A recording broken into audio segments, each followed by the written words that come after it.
नमस्कार, आप सभी का स्वागत है एकेएल न्यूज में। मैं हूं आपके साथ साक्षी गुप्ता। आइए बढ़ते हैं कुछ खास खबरों की ओर। सुहागिन महिलाओं ने अपने पति की लंबी आयु के लिए व्रत रखा गया कट। सुहागिन महिलाओं ने अपने पति की लंबी आयु के लिए व्रत रखा। वट सावित्री की पूजा की। महिलाएं वट वृक्ष की पूजा अर्चना कर पति की आयु में वृद्धि के लिए यमराज से कामना की।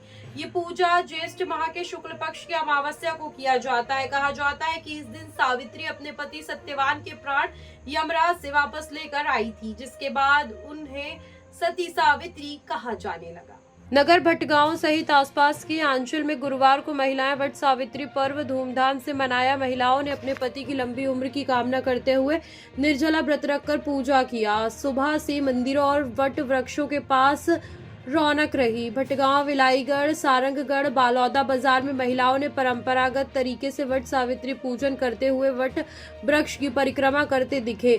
वहीं वट वृक्ष की परिक्रमा करके बांधा कच्चा धागा। पारंपरिक तरीके से पूजा करने के बाद महिलाओं ने वट वृक्ष के तने पर कच्चा धागा लपेटते हुए 5, 11, 21, 51, 108 बार परिक्रमा की।